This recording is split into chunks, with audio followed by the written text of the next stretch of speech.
Republican presidential hopeful Ted Cruz has warned that America would plunge into an abyss if it elected Donald Trump. He spoke after Mr. Trump suggested Mr. Cruz's father was connected to the man who killed President John F. Kennedy. The New York tycoon is poised to deliver a crushing blow to Mr. Cruz as Indiana votes in the latest primary. Mr. Cruz's advisors had targeted Indiana as the senator's best hope of halting Mr. Trump's march to the nomination.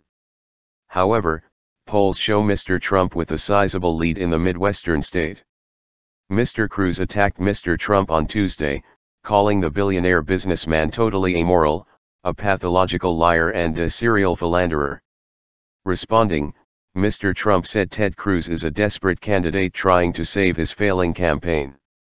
It is no surprise he has resorted to his usual tactics of over-the-top rhetoric that nobody believes.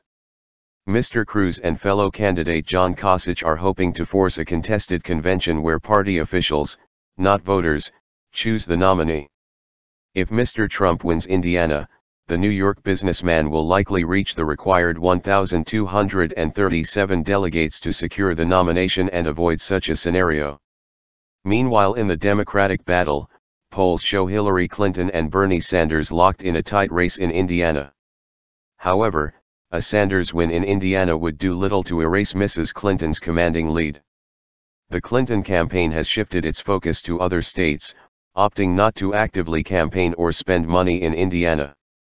Mr. Trump told supporters on Monday that he is eager to turn his attention to the general election. "You know, if we win it's over, and then I can focus," he said at a campaign rally in the state. Mr. Cruz cannot get enough delegates to win the nomination outright, but hopes he can still deprive Mr. Trump of a majority. He has thrown considerable resources into the state in recent days. Indiana is in a position to decide the direction of this race, not just for Indiana, not just for the Republican Party, but for the entire country, he told supporters in the state.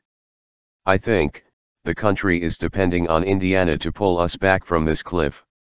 The third Republican candidate, Mr. Kasich, is no longer campaigning in Indiana.